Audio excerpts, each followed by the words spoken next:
My name is Frances Kweller. I'm so happy to be here, and I want to share with you that these are really special moments that we have at our tutoring center at Kweller Prep, because we don't always get these opportunities. I'm a child of immigrants. I actually didn't even know about Questbridge. I had no idea what it was. I learned about Questbridge through the students at Kweller. I'll be honest with you, it sounded like it wasn't even something real where it would offer full scholarships to students and opportunities. It didn't sound real. It sounded made up. So, to be quite frank with you, I'm really grateful that we have students from Queller where they have taught me, and then I'm truly blessed because I get to share this wisdom and this knowledge with you. So, this is something that I never knew of. I learned about this. I'm very grateful that the time has come and I'm able to learn and impart this knowledge on you. I want to also remind you, Quellor Prep is running an SAT summer camp, an ACT summer camp. The Questbridge timelines are really important as well. This is a really special time. So Dipzer, tell me when you're able to join. I'm going to put you back on spotlight. Okay. Yeah, give me one sec, Francis. Sure.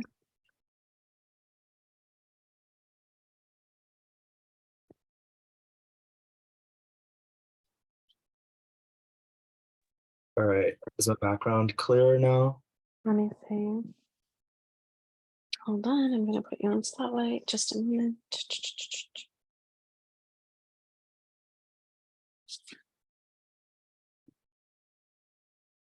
Okay, there you go. Oh, that's so much better. Yeah, that's awesome. That's great. Okay. All All right. right. Thank you so much for doing this. It's good with your Queller blue mustache. It looks amazing. Um, anyway, and Dartmouth is in blue, so it's great. Do you have the slides from Raj? I do have the slides, don't worry. Or we'll All right. get started. Everyone, thank you so much. This will be a nice small group. I also just want to advise you that Sajitha is an insider at Questbridge because he received full scholarship. He has full knowledge of the program. And this webinar is Sajitha is going to lead this webinar entirely on his own. I think I just want to be very, very clear. Sajitha is going to give you all the information. It's going to be super transparent, super clear. And we also do have this recording that was approved and provided by the leaders of Questbridge. So this is actually a webinar that they're supporting as well. So I'm really happy to share that with you that Sudipta is leading the webinar, but all of the content is completely relevant.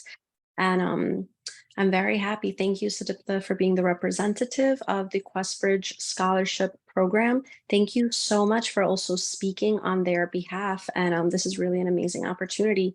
I think, am I correct? The retail value of your scholarship is north of $200,000, $250,000. Is that accurate? It'd be about $250,000 if you would consider all 4 years. Yeah. So Sudipta is $250,000 in the clear. There will be no student debt. There will be nothing. This is an amazing opportunity. And we're really lucky that you're the one who was chosen to communicate all of the knowledge. I'm going to be in the background. I'll be on mute, but I'm just going to go. I do have to run some of the Queller other programs. So I'm just really happy that you're doing this. Thank you. And thank you for representing the program this evening. It really means a lot. What you're doing at 17 years old is going to make an impact on so many students. Thank you. Thank you for doing this. Goodbye. All right. I just want to also give a quick shout out to Francis. I've been at Quellor Prep since I was a seventh grader.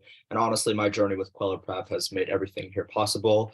But hi, guys. So, like Francis said, my full name is Sadiq DePaul. I'm a senior at the Bronx High School of Science, but I prefer to go by Sud Paul's, but also Sadipta is also okay. And today we're just going to be going over the Questbridge program webinar. If you have any questions throughout with any of the things that I'm presenting to you, then please just raise your hand or just, shout out something and I'll be more than happy to respond. All right, let's get started. So what is Questbridge? Questbridge is a national nonprofit.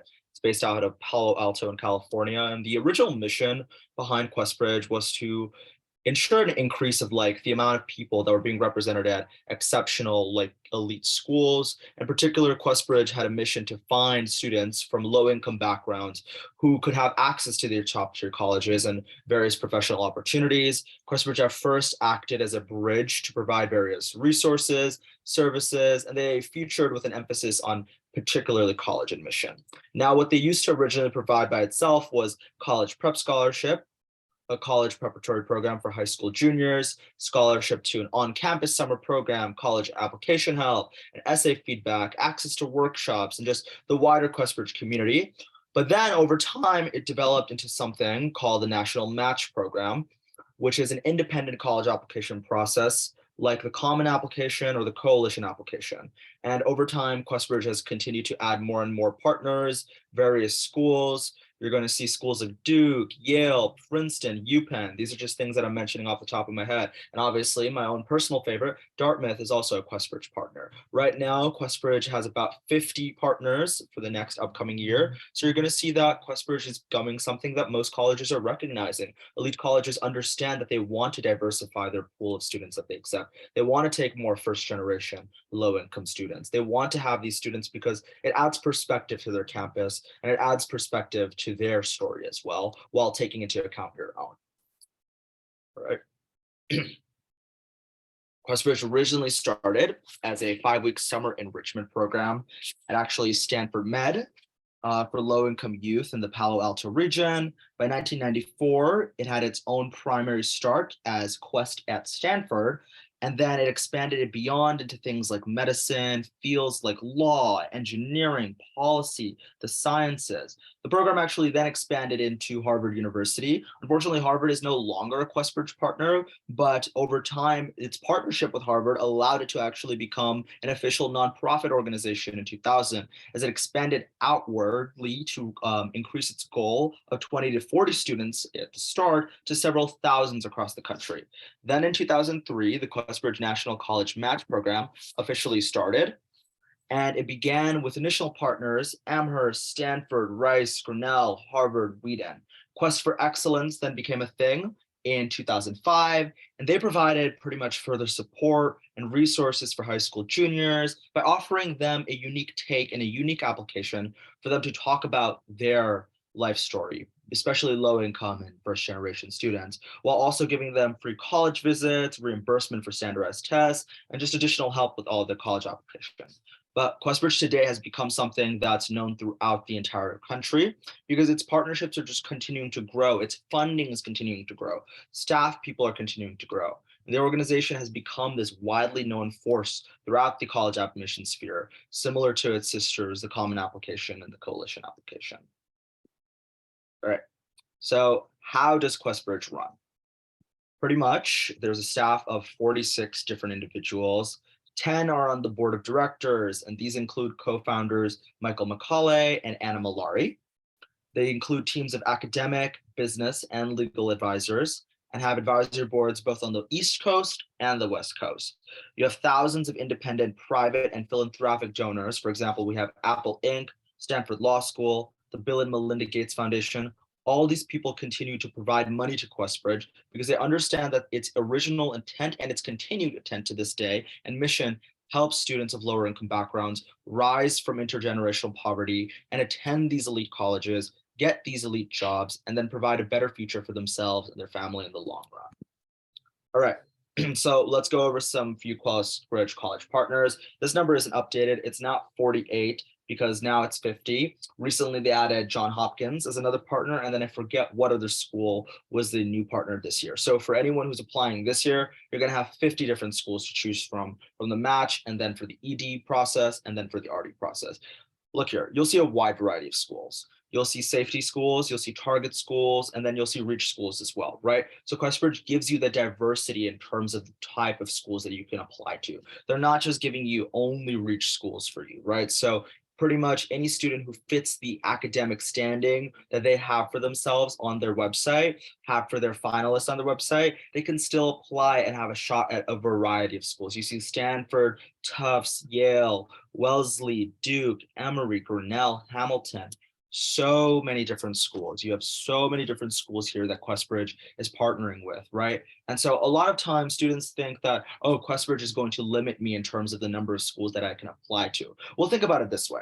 On the Common Application, you can only apply to 20 schools anyway, right? And on the Coalition Application, I don't even think it's that many. So if you think about it, Questbridge offers you far more free reign to apply to just as many schools, but also it gives you a different lens because applying with Questbridge lets these schools know that you have a story that's based on a first generation or low income background place. It comes from a place of hardship, it comes from a place of struggle in most cases, right? And so when you have this story, admissions officers are likely to take your application with a different perspective. They're likely to give you more leniency for certain things. Like, okay, you have a lower SAT score, that's fine because you weren't able to, have enough money to afford, let's say, super expensive test prep classes. Or maybe let's say you come from a neighborhood that isn't very well funded. So the schools that you might go to aren't necessarily very well equipped to provide you the best education in comparison to private schools or in comparison to specialized test schools, right? So Questbridge gives you that great advantage that the common application or the coalition application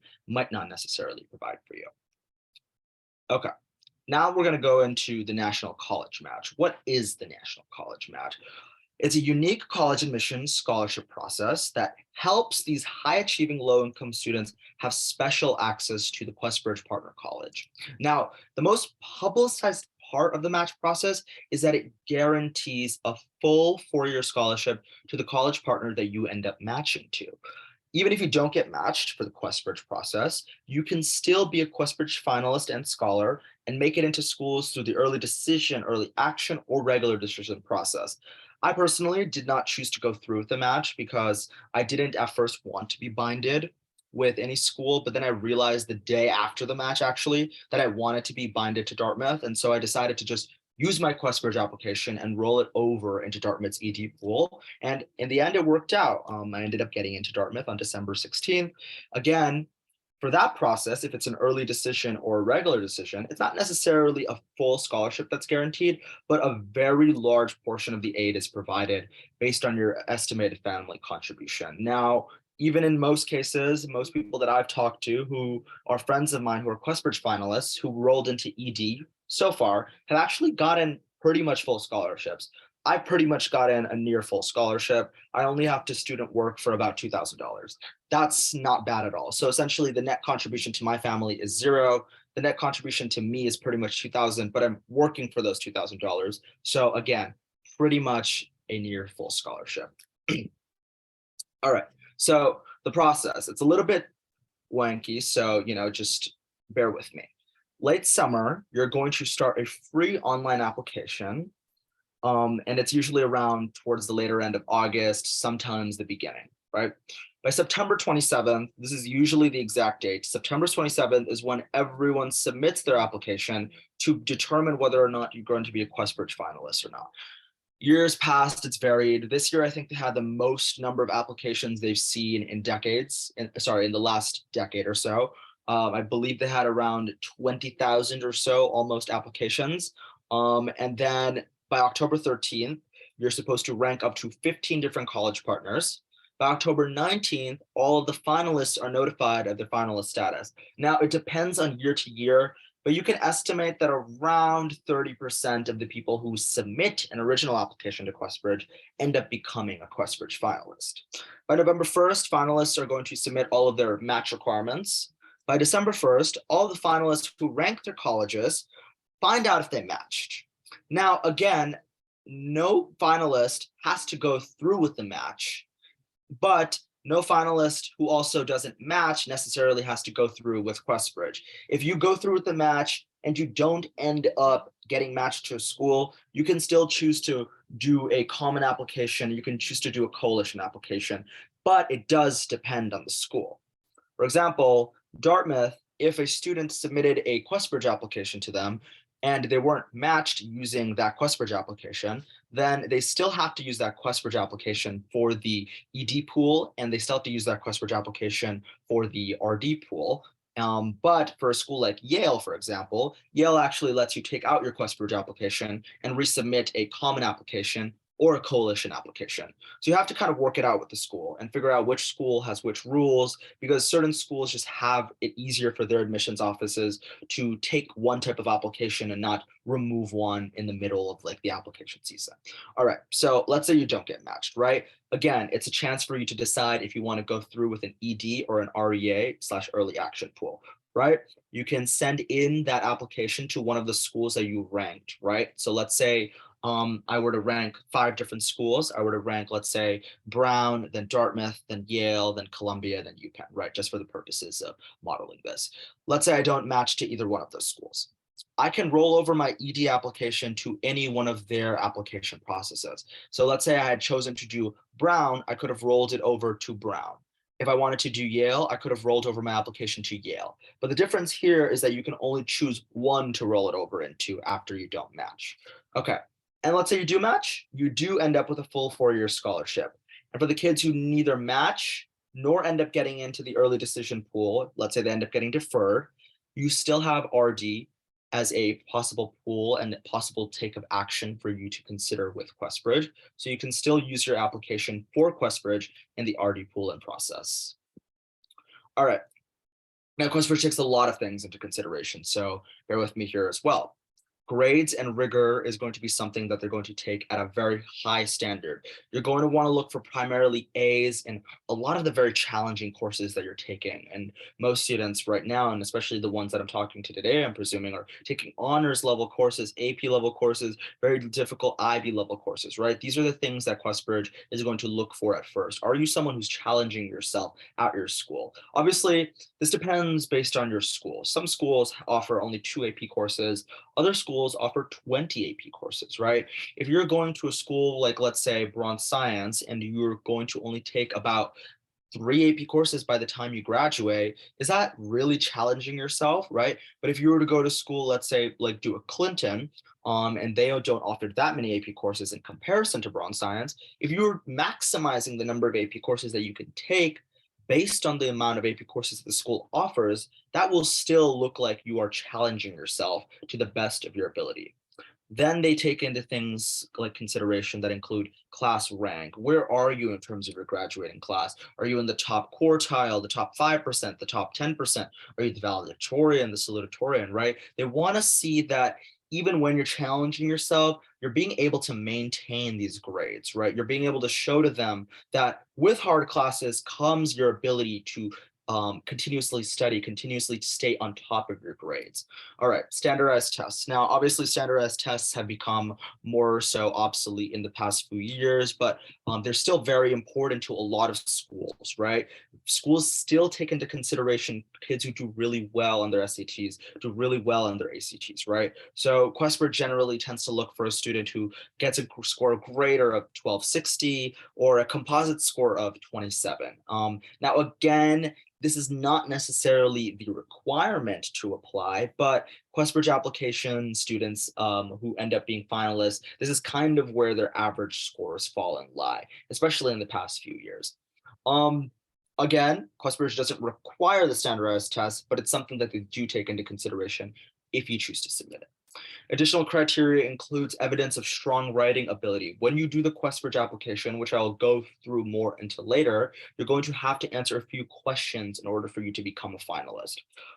So they want to see great writing ability. They want to see some intellectual spark, some charisma, some grit, and they also want to see a lot of determination in your writing answers, right? So are you the type of student who's answering with ingenuity, with creativity in all of your questions? Or are you just giving bland responses that everyone else across the country is giving, right?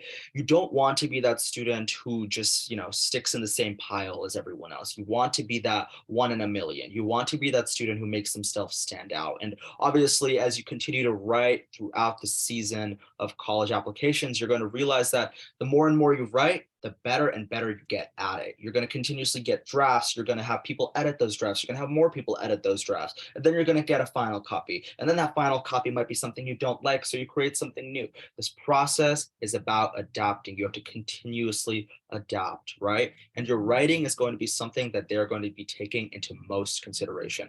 And I promise you that. All right.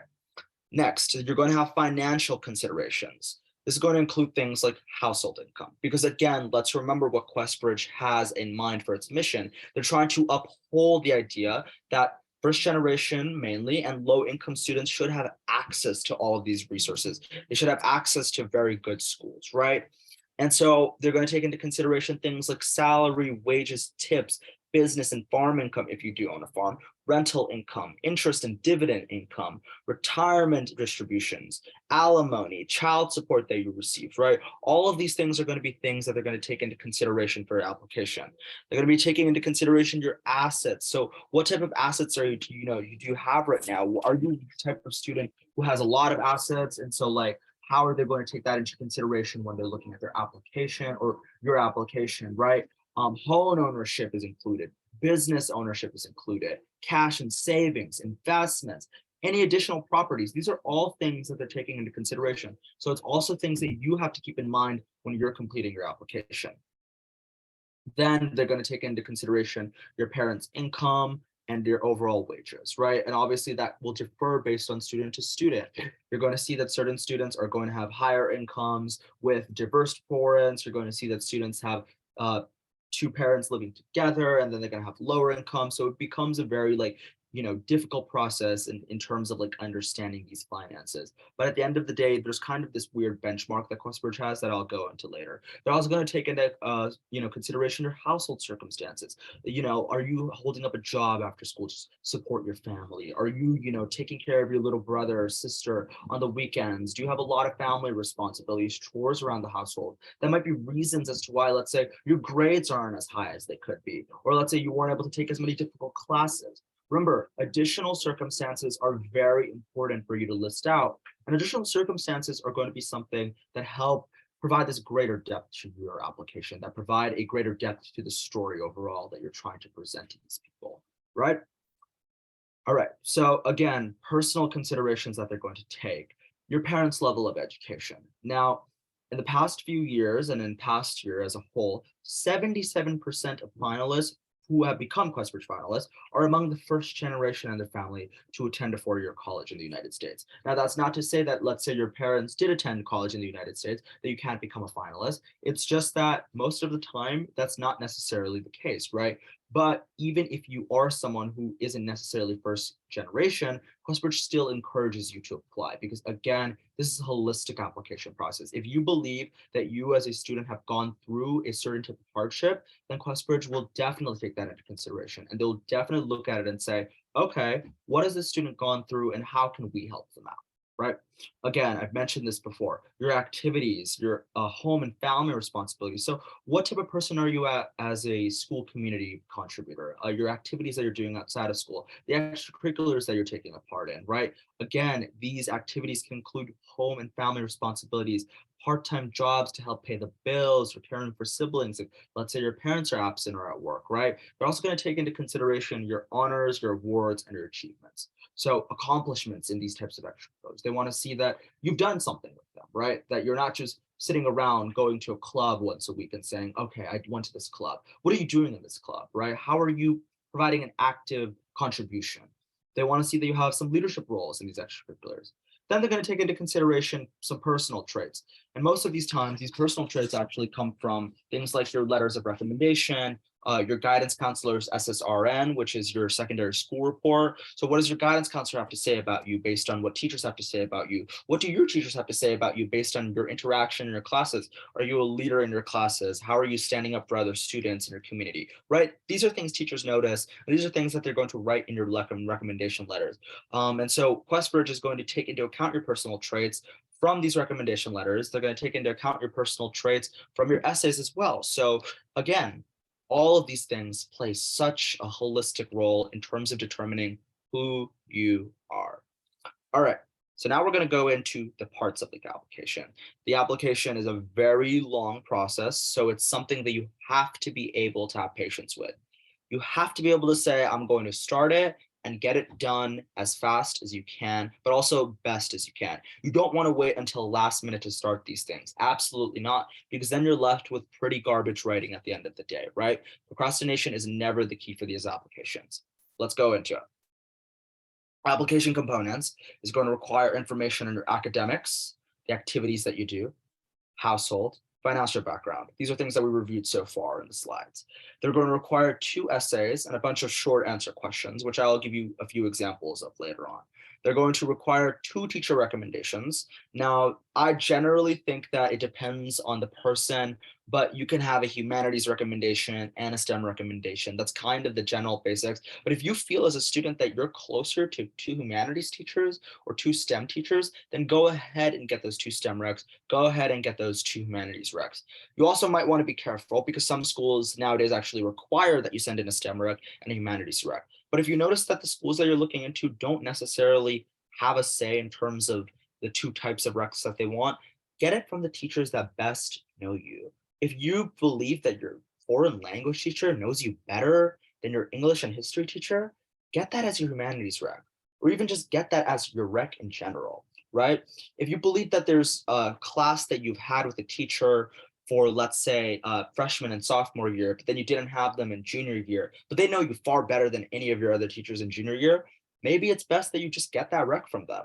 Again, some schools may look down upon not necessarily having a junior year rec. So some schools might ask for that junior year rec, right?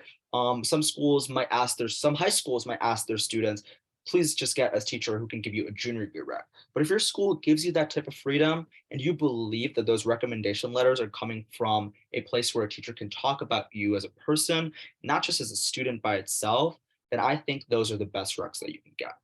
All right. School profile. We're going to go into this a little bit later as to what it looks like, but pretty much your school profile is going to go in as the, types of courses that your school offers. It's going to give a brief description of how rigorous your school is. And then it's going to come in along with your school report from your high school counselor, which is going to have your high school counselor recommendation. And then from your high school counselor recommendation, you're going to have your transcript that's going to be sent as well by your school. And then again, you're also going to have any additional and available standardized test scores that you believe are necessary or possibly going to help benefit your application. So again, they take the SAT, the ACT, subject tests, IB tests, AP tests, or even TOEFL tests, right? Think about it this way. If you believe that a score is good for you to send in that score. If you believe a score isn't good for you to send in, don't send in that score, right? If you think something's going to hinder you throughout this process, don't do it. But if you think something is going to help you, then definitely go ahead. All right. Let's do a quick breakdown again. First in the application is going to be your household background, right? So where do you come from, race, ethnicity, things like that. Then you're going to have academic status. So again, senior year classes, what are you taking? They want to see that you're challenging yourself throughout your high school process, not just through junior year and then you got to senior year and you're like, oh, I want to be lazy, I don't want to do this, right? No, you want to be able to challenge yourself throughout high school. You want to be able to take rigorous courses throughout high school. Then they're going to ask for standardized tests, possibly transcripts. Third, extracurriculars. Fourth, financial status. But excuse me, 5 written responses. 6, school profile, and then 7, teacher recommendations. And again, teacher recommendations are not shown to students. These are private matters with the college. The college sees your teacher recommendations and the person writing your recommendation itself. All right. So now we're going to just go into a little bit as to how this application looks. This is an example from another person who works at Kweller Prep named Raj. Raj provided these screenshots. So thank you to Raj for having these. You're going to see that at the application, they're going to ask for things like, your legal name, your high school. They're going to ask for your Questbridge ID, your common application ID. They're going to ask for your demographics, your household. So again, who lives in your household with you? They're going to ask for, let's say you have 2 siblings, 3 siblings, 4 siblings. What does your parent do, their job? These are types of things that even the common application asks. So don't necessarily be frightened if Questbridge is asking for them. In fact, it just gives Questbridge a more holistic view as to who you are as a person and where you come from. All right. Part 2A of what they're going to ask for is going to mainly consist of your education. So this is going to go into very good depth with your senior year classes. So right here, you see that Raj attended the High School of American Studies. School type was public. He had an exceptionally high GPA. He provided additional information on anything else that Questbridge would like to know. He provided all of the coursework that he's doing right now in senior year. He gave his honors, AP Scholar, Best Delegate at MUN, Certificate of Excellence in Physics, and then he gave his career and academic interest choices. Questbridge is going to ask you to choose these 3 areas of interest that you have. Raj chose engineering, mathematics, and statistics, and then computer science and information sciences. He chose his 3 career choices as well: engineer, other, or accountant, and actuary, right? And then he talked about how his career goals are going to be molded into the fact that these are his career choices. Listen, Questbridge isn't looking for only kids who do STEM things like Raj. When I did my application, I filled out things that made me want to be a policymaker, government person. I wanted to be a lawyer, right? Over time, I kind of realized that maybe I don't really want to do that as much. Maybe I don't really want to be a lawyer, right? And that's funny because that was 2 months ago. I did my application 2 months ago, and suddenly I changed up on what I want to do with my life. So it's not a binding thing, right? These are just things that as of right now, what are you into? As of right now, what will you think that you're going to go into, right? But it's not a permanent type of thing. Questbridge takes into account various backgrounds of students. They just don't want only STEM kids. They just don't want only humanities kids. They want a variety of these students, right? And so you have to keep that in mind when you're doing your application. All right, standardized tests. SAT subject tests, if you have them, you can submit them. Most schools, no, sorry, they stopped administering them, but if you have them and they're eligible, then I guess you can submit them if the school takes them. AP tests, you see right here, 554. Again, it depends on your school. If you don't have the ability to take a lot of AP exams, don't stress out about it, right?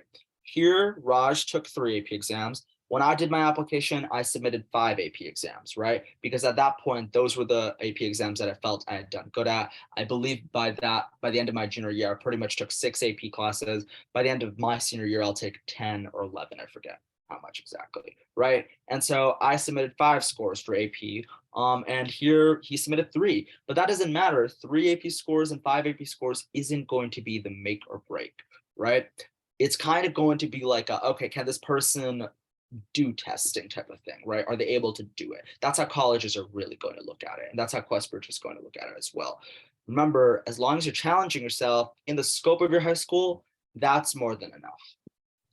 All right, and then part 2C, transcripts, right? They're going to see pretty much all of the classes that you've taken so far up until senior year. Sometimes some schools might ask for even their applications up until senior year at that point, right? Questbridge might call up your counselor and say, how are their grades doing as of right now, if they believe that it's important for them to see it, right? But for pretty much the purpose of the application in the summer, and then for finalist status, they're only going to be pretty much looking at up until junior year, right? But then certain schools might ask for more information. So again, you want to be able to make sure that you're keeping on top of your grades in senior year as well, and not letting yourself slack just because you got a very high set of GPA or you ended up doing very well during the time period of, freshman year through junior year, right? And then you have part 3, extracurriculars. You're going to have these places to provide information under your extracurriculars. You're going to have information to provide things that you've done throughout high school so far. Let's go over into what Raj did. He helped out his parents at his business store. He assisted in switching inventory as seasons changed, and he also helped out with things like bookkeeping. And then Questbridge is going to ask you, how much time did you spend on this type of stuff? He crossed it out, but how long did you work on this stuff? What grades, the timing, what category does this fall into, right? They don't want to only see that you're just only a STEM kid, right? Some kids are very well-rounded. Some kids are very focused on one thing. You don't have to think that they're going to only just want to see that you're a STEM kid. Maybe, you are a STEM kid who likes painting, and painting is something that you've taken an interest in. Maybe you're a STEM kid who's a museum curator, right? Maybe you've brought up some exhibitions that you've done. And those are types of things that they're going to be taking into account as well. They're going to be taking into account so many different things.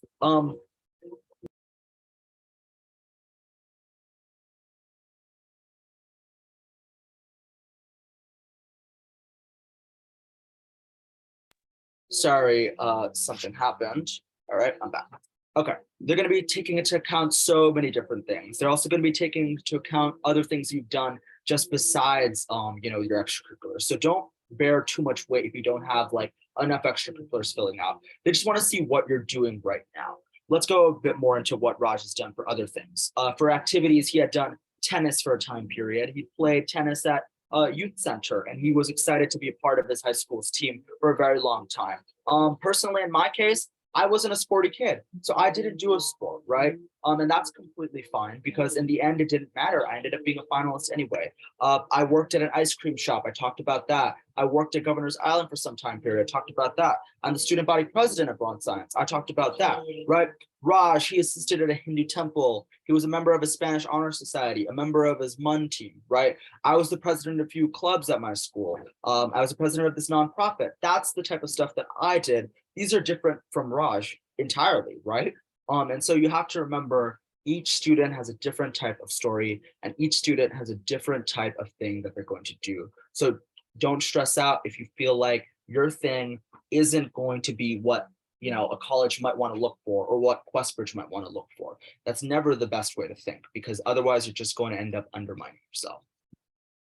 All right, part 4. Financial status. This is a part that you guys want to be, especially for the kids in this webinar right now, you want to be able to do this with your parents, right? You want to be able to get everything and get accurate information because it's going to help Questbridge decide in the end whether or not you're someone who's going to be competitive for these types of college applications. If you're going to be competitive for these types of financial contributions and student loans that student aid that these schools are going to be able to offer you, right? So go through these things with your parents. You're going to see here that it's a very long thing. It's very, very long. You're going to have your primary household income that includes things like alimonies, your investments, your legal savings. It's going to be a lot. And I know that it can be difficult to go through all at once. Take your time with it, start early, provide the information that they want to see. All right. And if it's best if you provide all the information, because that again offers them more to the story. It offers them more as to, where's the student coming from? How low income are they really, right? Okay. Now we're going to go into the essay questions that Questbridge is going to be asking. What is Questbridge really asking when it comes to this application? Let's start. 5A, short responses part 1. So they're going to ask, tell us about your proudest achievement or moments and what it says about you as a person. Raj writes, I had an unbelievable experience in November 2018 at CISMUN, a high school level Model United Nations conference at Columbia University. Even though it was my first ever Model UN conference and I was extremely nervous, I received the Best Delegate Award for my specific topic about the appropriacy of economic sanctions on Iran for posing a nuclear threat. Okay, here you're going to see that you can talk about a variety of things. These essays give you the free space to talk about anything and pretty much everything. You know what I talked about for this type of essay? I talked about how I was able to learn how to scoop ice cream and swirl soft serve on an ice cream cone by working at my job for 2 summers in a row, right? That's what I talked about as my proudest achievement. Then Raj talks about if you can meet a character from a book or a historical figure. He talks about meeting Harry Truman. I had spoken about meeting someone who was both a historical figure and someone from a book. I talked about meeting Anne Frank, right? Very different people. Then going to short responses part 2. These are going to be quick take short responses. Many colleges ask for these quick take responses, and Questbridge does as well. What is your favorite subject to study and why? He talked about he loves studying math. As a humanities person, I talked about I love learning about astronomy, right? That was something that added more of an interesting perspective and scope to who I am.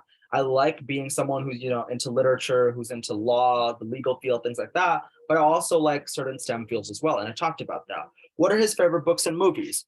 He said, my favorite books are High Refresh by Satya Nadella, City of Thieves by David Benioff, The Da Vinci Code. I didn't write any of these books for, what I wanted to talk about. I talked about various movies. I talked about Cinema Paradiso. I talked about Schindler's List. These are the movies that I talked about. I talked about Billy Elliot, right? And so you're going to see, again, polar tastes in students. What is your favorite source of inspiration? He talked about his favorite source of inspiration being people who are his close friends and family. My favorite source of inspiration was a subreddit. Not The Onion was my favorite source of inspiration. How do you spend a typical weekend? Again, he talked about having family responsibilities and working at, his store, helping out his parents. That wasn't necessarily what I wrote about for spending a typical weekend. What compliment are you most proud of receiving and who gave it to you? Again, different questions, different answers. After challenging experience, how do you rejuvenate? What would you contribute to your future college campus community? These are the short responses answers that they've continued to ask, and these are the questions that they're most likely going to continue to ask for this upcoming school year as well. All right. Part C is going to be a 500-word essay. He talks just an excerpt from his essay, so I'm going to read it out loud for you. Born and raised in Queens, one of the world's most diverse urban areas, I have had the privilege of meeting and befriending people of various ethnicities and religions, whether it be the Jamaican security guards at my local Hindu temple or my Orthodox Jewish neighbors. I've had conversations with various people without our different backgrounds hindering us about trivial topics such as the horrible train delays on the MTA or the atrocious record of the New York Mets. In fact, taking Queens' friendly environment for granted, reality hit me like a brick in high school, as I realized how significantly issues such as class, race divided people in the real world. Enlightened by my high school experience, I now understand how privileged I've been to grow up in such an open, diverse community like Queens. In fact, I believe that Queens' tolerance serves as a role model for how America as a whole should strive to become, especially considering the current political climate of our country. Though as amazing as the Queens community is, the very essence of Queens and the ideals it represents are being threatened. Over the years, I have witnessed the deterioration of my beloved community through an inner city's worst nightmare, gentrification. And obviously he goes on more and more in terms of, talking about what this means to him. This 500 words essay is going to be a part of 3 different prompts that you could choose from. And Questbridge is going to offer you these 3 prompts, and you're going to have the ability to answer them. For this essay, I talked about the idea of infinity. He talks about meeting new people, right? Very different things. Then the 800-word essay.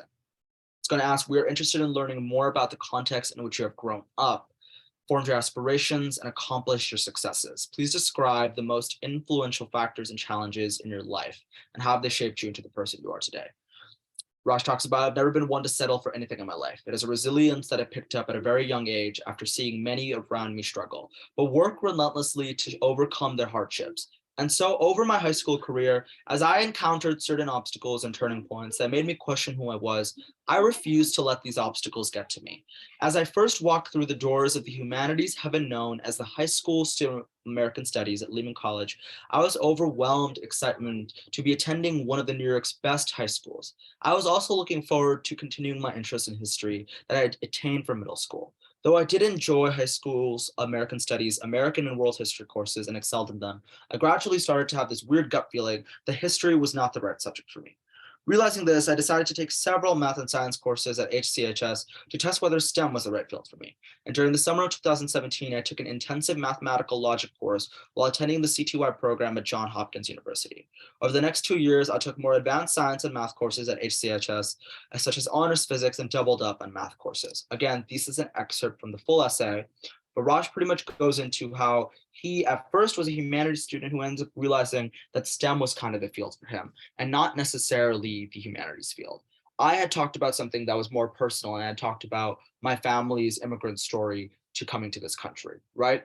Again, people's various different inspirations, successes, their various different life experiences, environments are going to make up who they are.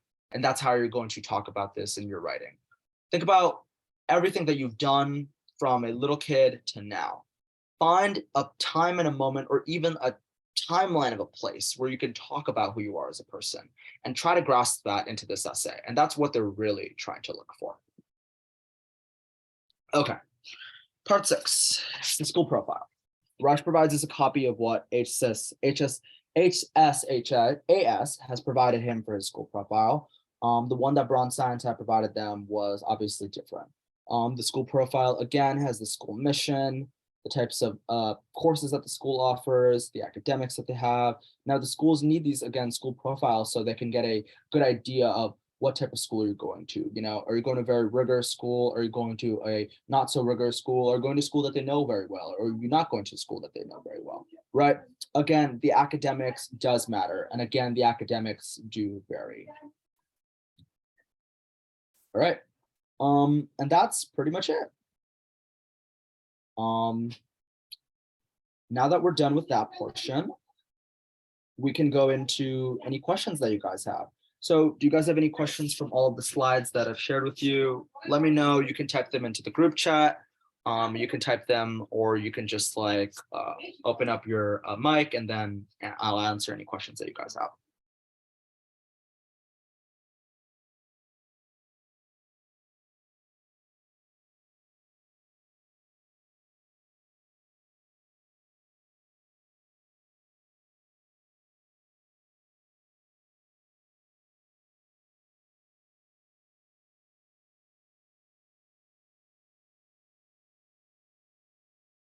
All right. If we don't have any questions, that's pretty much all I have to present to you guys today. Feel free to head out, guys. All right. Thank you so much, everyone. Oh, you do have a question. Yes. Feel free to unmute. Feel free to unmute. What's your question? I can't see your name. It just says iPhone.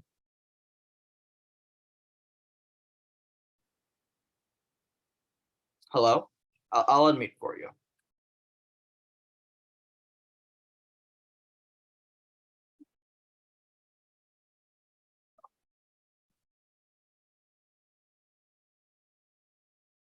Hey, iPhone? Yeah. Hi. Hi. I just have a question. If parents right name was separate, so when we apply on the form, right? Should we need the like fill out and the both and the parents for the foundation, or just only and the one parents? Questbridge asked for both parents' information. Oh, Yeah, so both parents and the foundation. they require Oh, both. okay. Oh, okay. I got you. All right. Mm-hmm. All right, Also, and one more question. So right now, and my daughter, she is the junior. So if we start apply, is the this year summer or next year summer? I'm sorry. this year summer. She's a junior This now, right? year. Yeah, she's a junior now. Yeah. Yes, you're going to start this year summer. So you're going Summer. to start the application process this summer. Oh, okay. I got you. I understand that. Okay. Thank you so much for help. All right, sounds good. Mhm. Any other Okay. questions, guys?